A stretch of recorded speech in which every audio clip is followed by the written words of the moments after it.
if you're a kid, don't watch this. Don't watch. There's gonna be like a thing before this video that says like, "Oh, don't watch it. It's not for kids." But like, actually, don't. Like, I wanna make like lock off the game from people under 18 years old because even though we're not gonna be explicitly showing stuff, like the story is. You'll find out about the story. The story is dark and evil and twisted, and it's all those things. All right, guys. Jimmy Fallon didn't come. He put us in charge. Guys, we don't know celebrities. Okay, we're nerds. We're on the internet. We're gonna make Commander content. That's what the Twitch content's gonna be. That's what it's gonna have to be because like I don't know why we have a Twitch. I don't know why. Which camera am I looking at? This one. Hi. I don't know why we have a Twitch channel.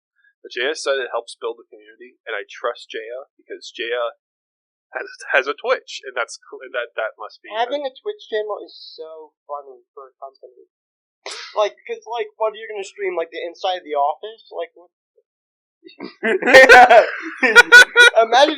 Imagine if a printer company had a Twitch channel. What would they stream all day? Printer. It's just little videos of every printer they have. Yeah. Every like webcams of every printer. It'd be so funny. Or they put the webcams on the printer, and then when everyone walks by, it's just a random. It's Jimbo from Bellagio. There he is, printing his cards. Printing his cards. Guys, when you use the Splash Joker, HP printing company's actually looking at you. Guys, the Joker that allows you to play every card as if you could play it. Which Joker is that? Splash. It's Splash. Okay, yeah. Or Flood. Or the blue one. Yeah. The one that's like water. That was funded by the HP printer company. You want to get started? Oh, yeah. Because we started recording over 10 minutes ago. Oh, okay. Well, what I want to talk about our kind and gracious founder of... Thank you. I feel like what's his face from the Wall Xi Jinping. I feel like Xi Jinping. Glory to our great leader. No. We were going in two very different directions with that. No, I actually want to talk about the game. Hear me out, Warpwake as a game, as a virtual card game. We didn't talk about it as a virtual. I didn't say it was a virtual card game. I think we might have mentioned it in the introductory letter, but that's it. So it's going to go in order of operation because we're recording this all back to back to back. It wasn't painfully obvious by the crusted tears in my eyes after whatever the hell Ben was doing. Ben, who did not have a script. Yeah, you got to pay $1 to get access to. I wanted to show that immediately. That's so good. Fine. But today's Tuesday. Yesterday was the intro letter. Today it is Tuesday. Today is the calendar. Alright guys, we date all of our videos so that in the future when we look 82 years old, you know, dating your videos is never a bad idea. Nothing will ever change. Upload date? No, we're uploading this today. No, I'm saying... No, you said today is July 1st, Tuesday. Dating your videos is always a good idea because the future never ever changes, guys. Everything always stays the same. If you didn't know that, buy today's lottery ticket, it'll be the same number tomorrow. Okay? Alright, go. There's no way that camera's on you. That one's barely on you. That one's pointed at you. Today's the countdown. Tomorrow is Mallory. Thursday. Oh, we could put the clock on the green screen. Oh, the red veil logo? Yeah. Yeah. It's a halo. It's not a clock. It's a halo. It's a clock. That one is a clock. It's a clock, guys. It's my clock. I'm thinking. Big thoughts, big things. Thursday's gonna be my video. I might hire like that. I have a day to do that. I have one day to do that. Friday. Get nothing. Lucy to do it. Does Lucy have to do it? Mm-hmm. Well. Yeah, they have a YouTube channel. They Twitch stream. They have a YouTube channel. They really? edit. They edit for really? They edit for her girlfriend. Yeah. She used to. So I hoping she still does. That would be very. Alright, guys, look up Big Chungus and Smash Bros, and you'll know what friends we're talking about. They made that video. That video has over, 12,000 views, so they're famous. They're famous. That video had over 12,000 views, in high school. Yeah. When Big Chungus was still fun. Big Chungus is funny, guys. Irony never left us. Warpway. True. I like the pirate. The pirate's cool. The pirate is cool. I like the pirate. The pirate's, the best intro. All right. We'll talk about the pirate first. Talk about the rules first. Talk about the objectives. All that stuff has to really go first before we can talk about the characters. Well, I don't know if we're going to be talking about. Well, from a gameplay perspective, I guess we can be talking about the characters. The thing is, Warpwake is a game about perspective, and the story is going to be hugely super perspective driven. Each playable character serves as a different perspective you can do the story from. Each character has their own pre-constructed deck. Every deck has the flavor text for that character. And getting into the rules of the game, you win the game by collecting reputation. However, every character has a different way of collecting reputation. If you're playing the pirate, you get reputation by digging up treasure. If you're the professor, it's by making inventions or playing invention cards. If you're the witch, it's by casting spells. If it's the nomad, I think the nomad's just playing allies. You just want to keep your family around. Poor nomad. Guys, family's very important. Family, unless they start eating people, they're very important. That's a bet. I don't know if that works for this game. People eat people in this game. People aren't people in Mayor. True. All right.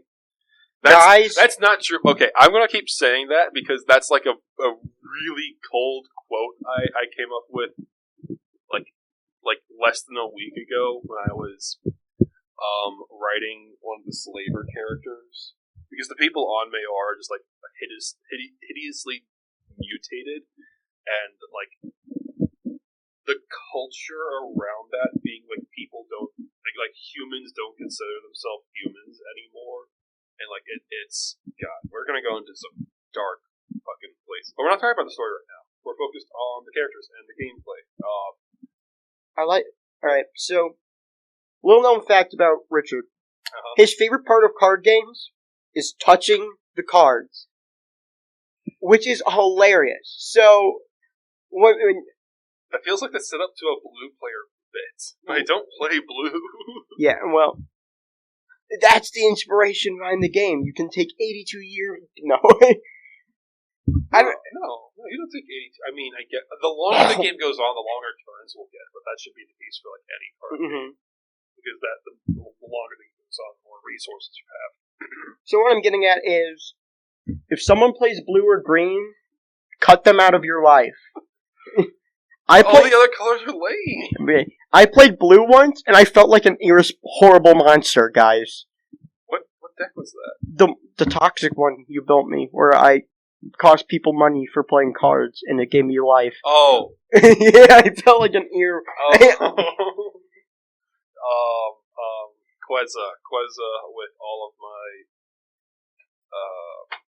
game changer cards. Yeah, Quezza's evil. Sure. Alright. So, why don't you talk a bit about the rules? Okay. Well, my favorite part about the game is the lore, because I'm a big reader. This guy sent me 100+ pages worth of stuff. Did you read? Did you actually read? I read almost over half of it in 1 or 2 days. Then I finished it. Did you read Souls and Marie, the script for the other game? No. Okay. No. Okay. I read all the stuff you gave me on the 4 main characters that were there at the time, and then I read through all the rules as well. But you're totally right. I didn't write it. Okay. Actually, you know what? That is a good point to go over now, because we're still talking about lore, and I get it. It's narrative. I know that the story's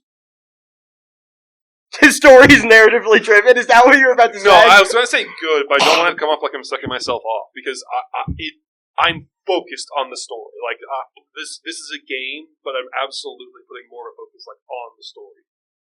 And I guess you can. The day Jada comes in here, you can come in here too, and we can talk about more narrative stuff because you actually read it. So, talk about starting hands. How many cards are in a hand? 5 cards in a hand. What do each of the decks represent? How do the board tiles work? All that jazz. That's what we're going. That's what I think. That's what we're going to try to do right now. That's what we're doing right now. So different characters do different things. Different characters don't do different things. Different characters have different decks. There are different decks tied to different characters. We're focusing on 4 characters in the first set. The game will release with access to 4 characters. Each of them represents a different locale. I'd say locale in the. Okay. Well, we don't have a character for every faction, and we're going to have multiple characters for the same faction. Okay. Like the professor, for example. He's from New Lumen. He's from the city. But we're going to have other Luminians. We're going to have other people going through the professor's woes, and we're going to have other people from the city, obviously. These first 4 characters, I think, do the best job at representing their locales. Like the professor. Big, really important character. Like, hugely important character.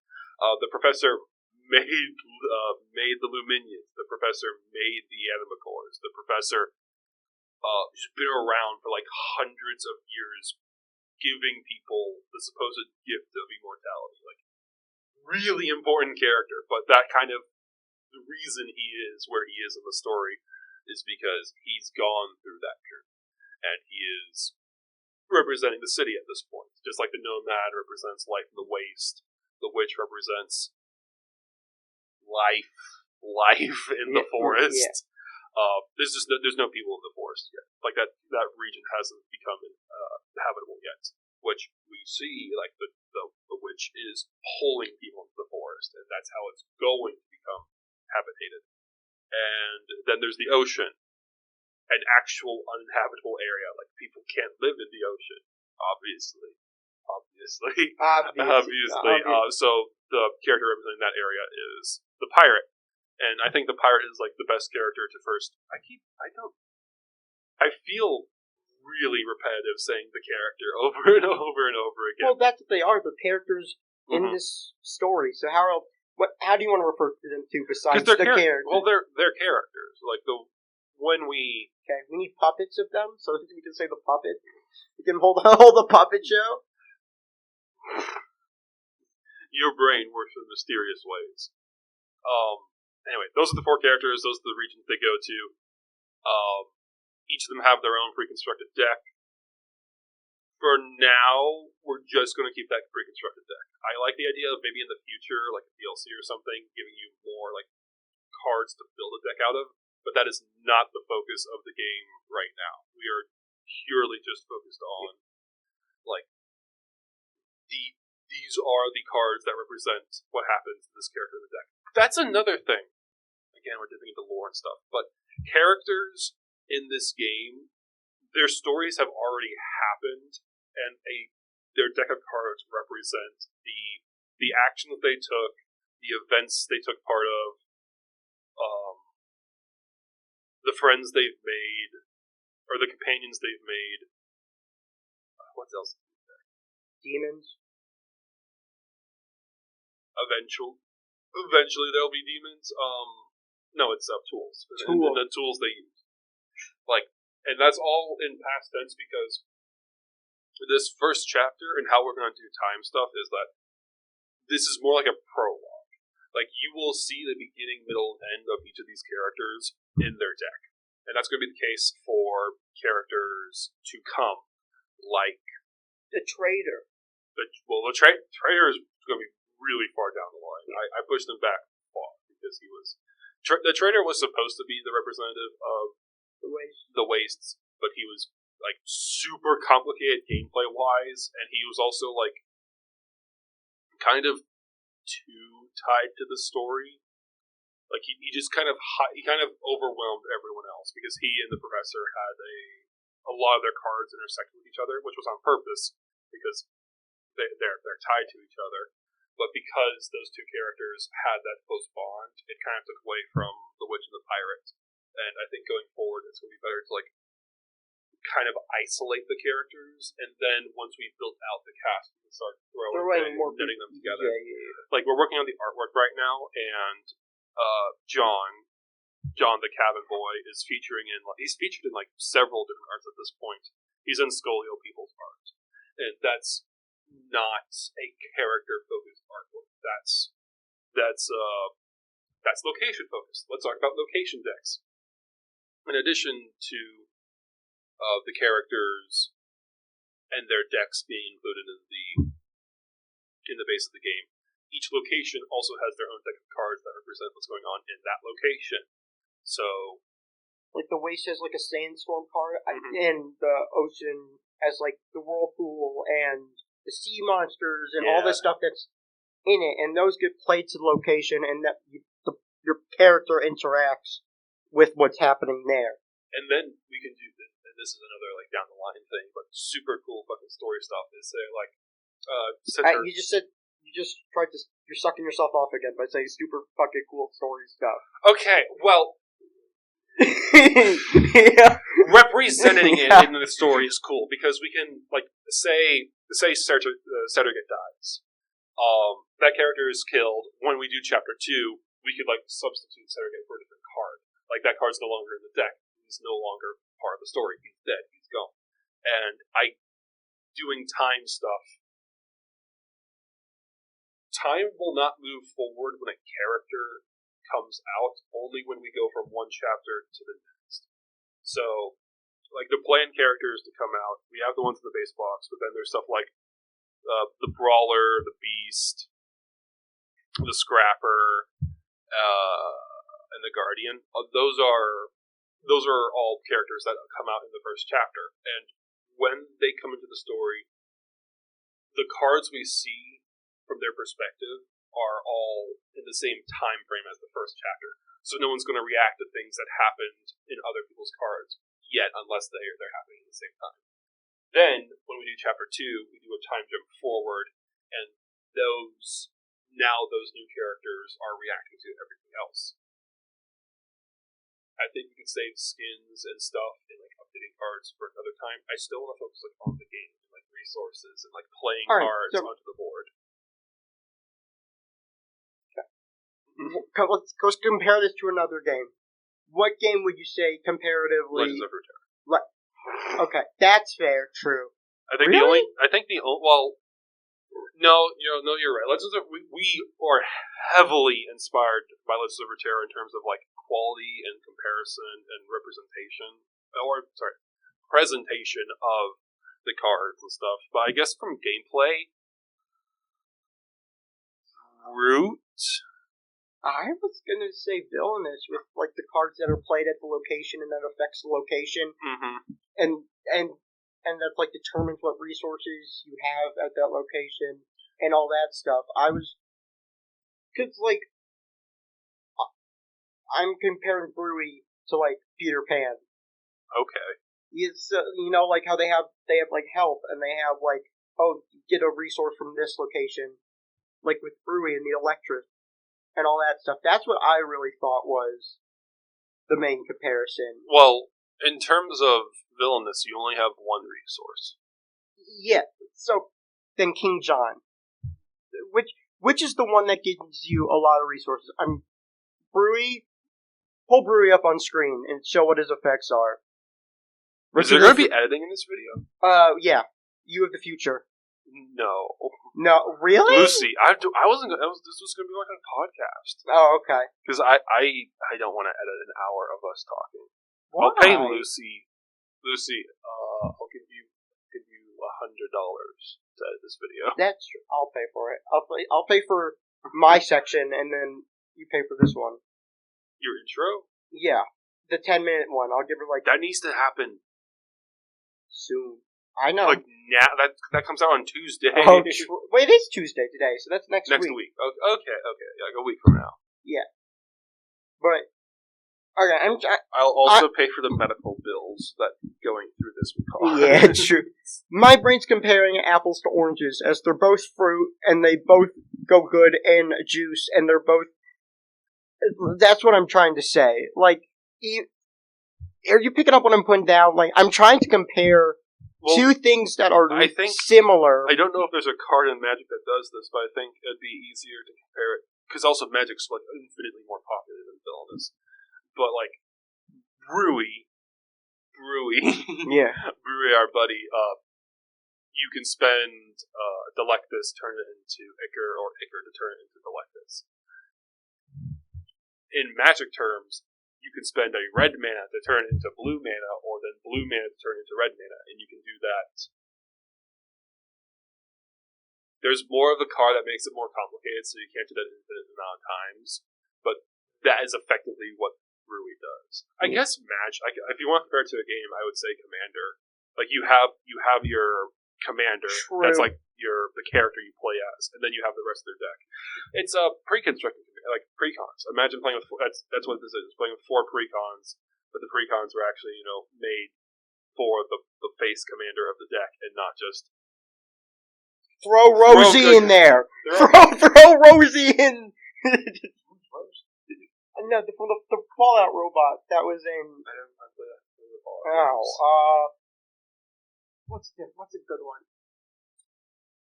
I haven't played enough precons to know what. Well, what's a card in a precon that doesn't belong in it? Yeah. The only thing I can think of is, like, off the top of my head, it's Mr. House being in the Pale Caesar precon.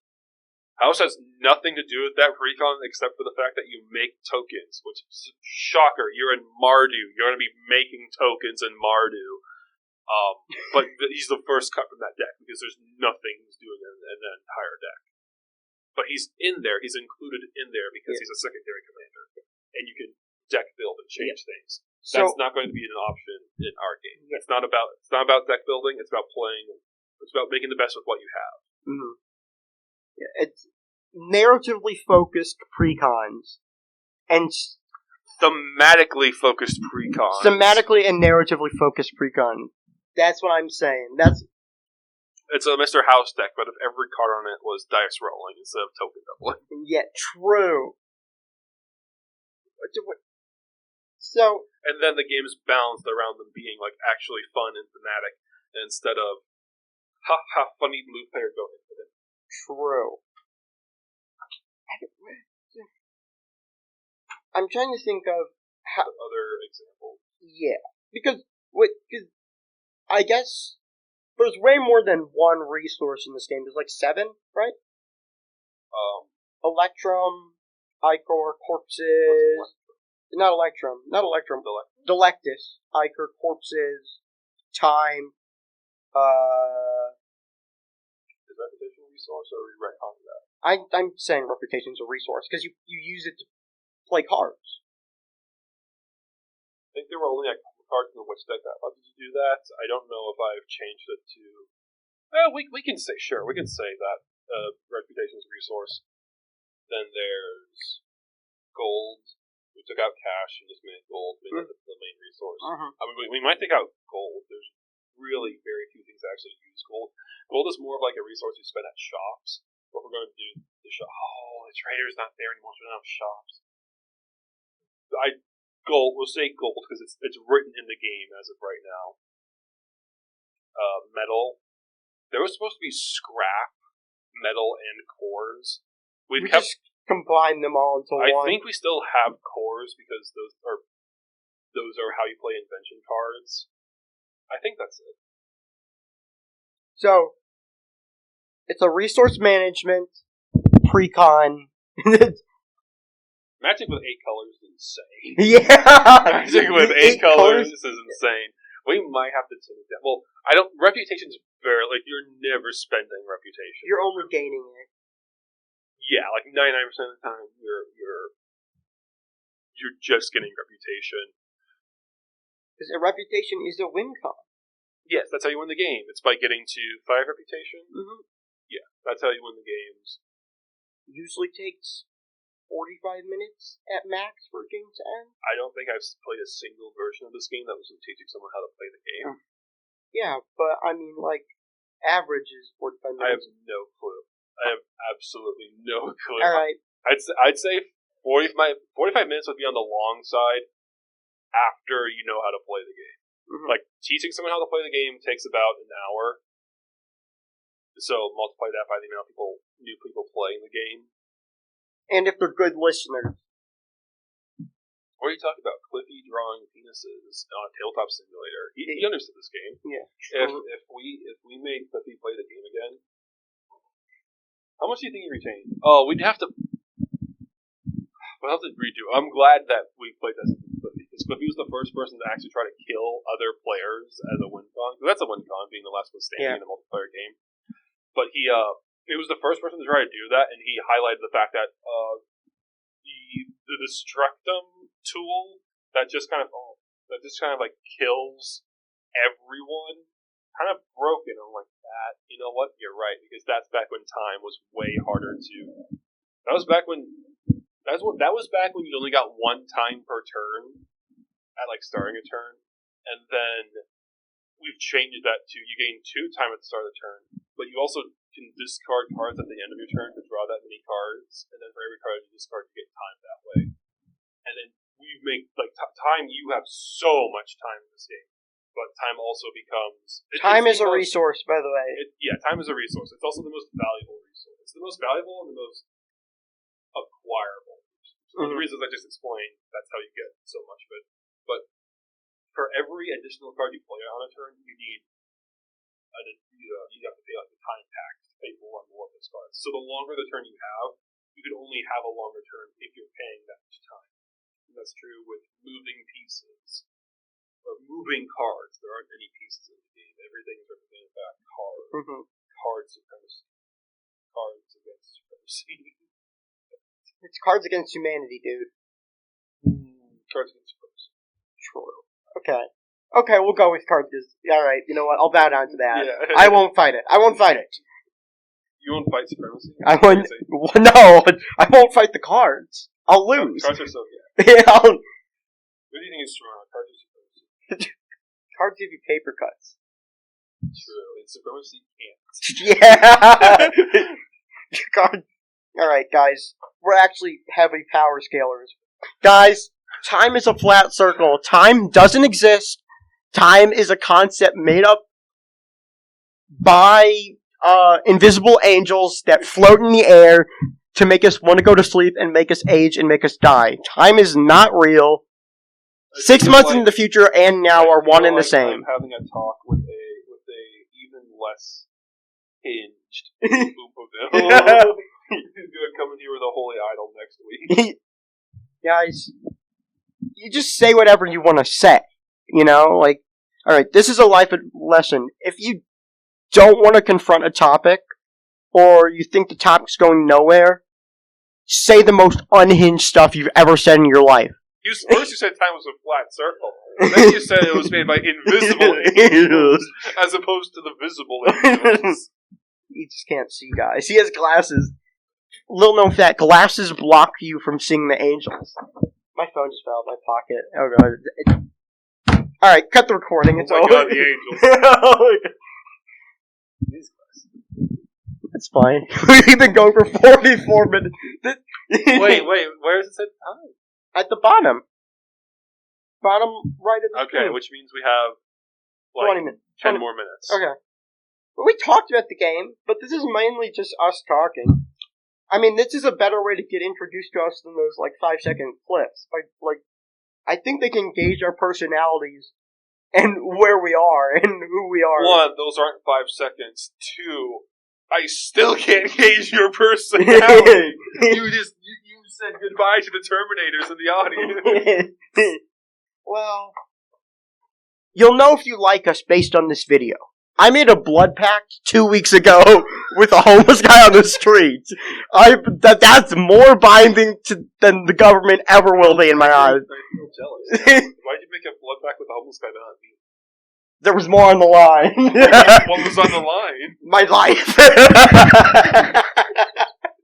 Oh, he pulled a knife out on you and cut you, and you ran away. I don't know if I'd call that a blood pact. I guess. Oh no, it's back. It's fine, it's whatever. If you didn't know, the Wi-Fi wants us to do this stupid certificate thing. Spectrum and other Wi-Fi companies should... Spectrum and other Wi-Fi companies should be labeled as terrorist organizations. I don't like paying them. Just give me my Wi-Fi and get out of my life. I think it's their Wi-Fi that you're paying for. I don't care. Just give it to me, man. I'm so glad that I have your assertive touch. Guys, I know what I'm talking about. I say everything with full conviction, even when it's wrong. I know what I'm talking about, even though I know I'm wrong. How do you think CEOs do it every day, man? They lie to the face of everyone every single day and speak like the truth is real. How do you do it? How do you wake up every day with a smile on your face? I lie to my customers. Not to my customers, to myself. I would never lie. That's the point of this, is to be as open as possible. Maybe a little too open, but like as open as possible. Like when there is a barrier between like companies and customers, and I want to eradicate that barrier with this one. There's no difference. I would fund Warpwake, but I'm also the guy making the game, so that means very little. Yeah. But if I wasn't the guy making the game, I would fund Warpwake. I would play Warpwake. Yeah. I do the same with video games. I just pre-ordered the Magic stuff, but I'm also like Crooked Moon. Did you fund Crooked Moon? Oh.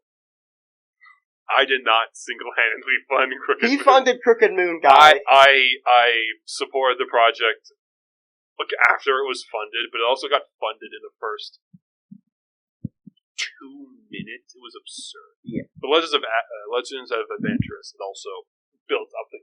They had done this cool thing called building a community before the project goes up.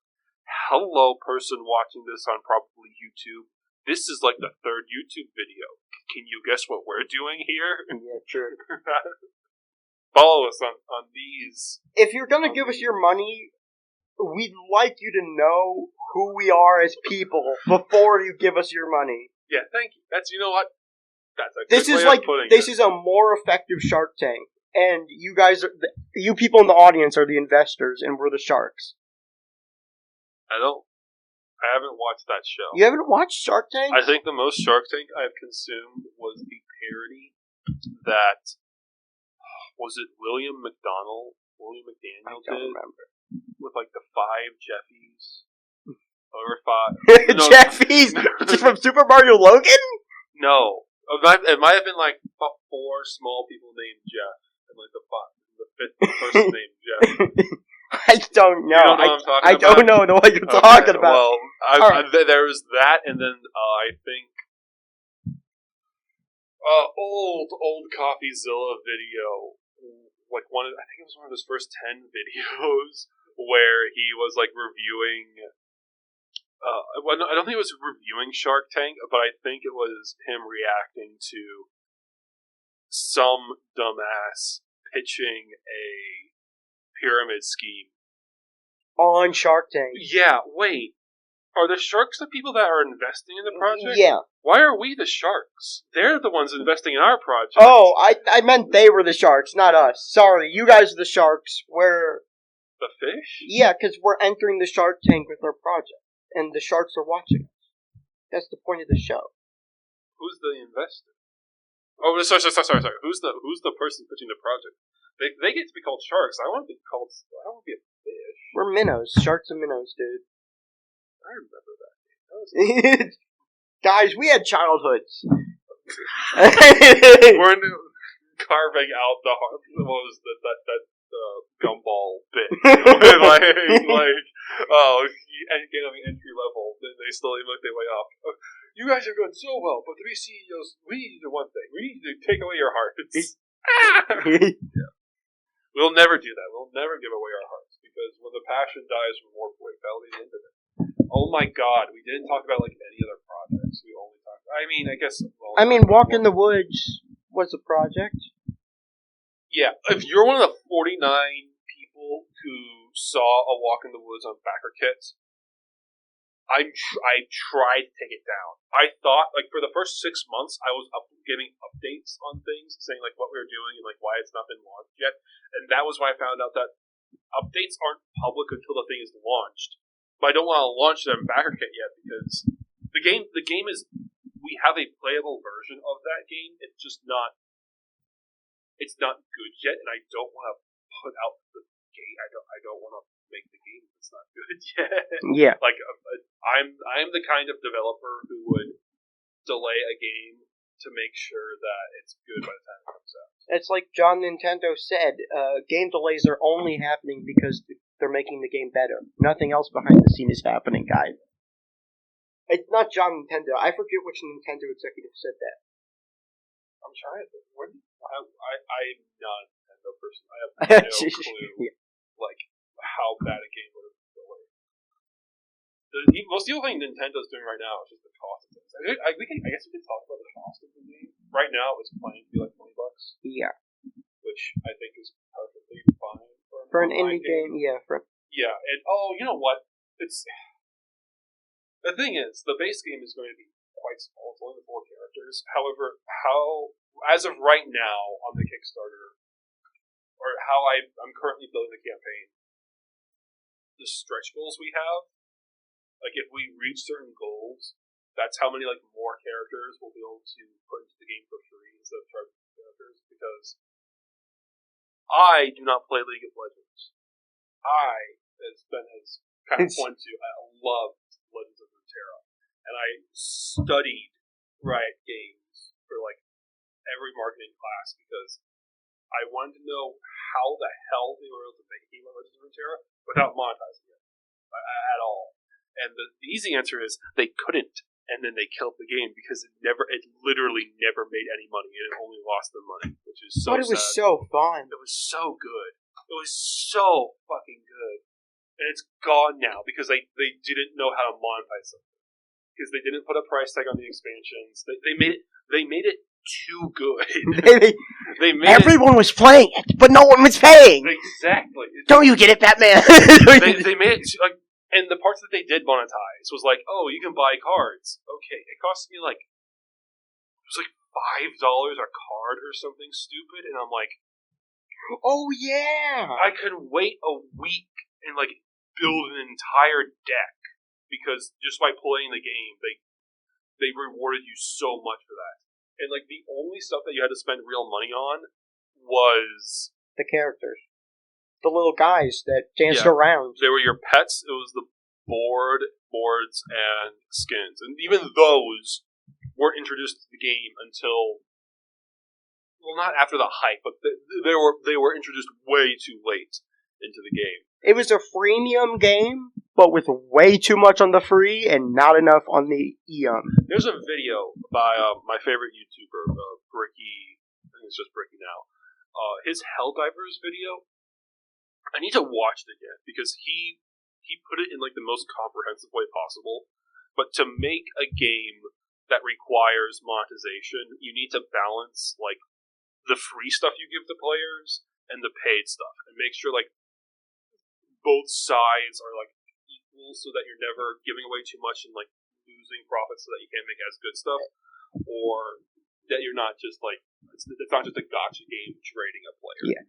Like, the Warhammer 40k Astartes 2 game is what I was thinking of, where they made it so the paid version, it cost $50 to play the game. Mm-hmm. But then they made it $99 and all they gave you was skins. It's like, what's the point of paying $40 unless you're really into 40k? And unless you're really into the skins. And that's I mean, God, I think my least favorite tactic of this premium edition trend I've seen is you get to play the game like a day or two early for like double the price. Yeah, when reviewers and YouTubers already get to do that for free. Like, some reviewers and YouTubers get to do that for free. The thing is, if you want to be reviewing stuff, if you want to be doing that early too, now you have to pay even more to do that on time. Mm-hmm. Because if you don't pay that extra money to do it earlier, then you're out of luck. Guys, if you're not Jacksepticeye, we don't know what to tell you. So, first of all, I hope you liked our ranting. We talk a lot. We talked about the game. We talked about the game, but we mostly talked about... We talked about inspirations. Yeah. Getting a hold of what our special interests are and what we like to do is important to understand what direction the game is going, what to expect from the game. Because if you get what we like, and you like the same thing, then we have even grounds on what you should expect from the game and what you think the game would be like most for you. And I think that's really the point of this first talk, is just us talking our hearts out, and us talking about what we like and hopefully what you guys like, and all that jazz. Oh, and just us being insane and having talks between friends. Okay, I just texted Lucy, hey, do you want $100? That's hilarious. That's scary, too. That's ominous. Wait, was that? Oh my god. I didn't expect her to get back to me so quickly. I haven't talked to her in, since October. Alright. I'll talk to Lucy on her time. Thank you for watching this, or whatever this ended up being. It's ever been good, Lucy. None of this was. Yeah, by the way, been good. We'll come back with scripts and more focused stuff. Bullet points. I don't think so. But yeah, bullet points. Well, you know, like how President Joe Biden had those little cards where when he would talk in front of people, we'll have that. No, nope.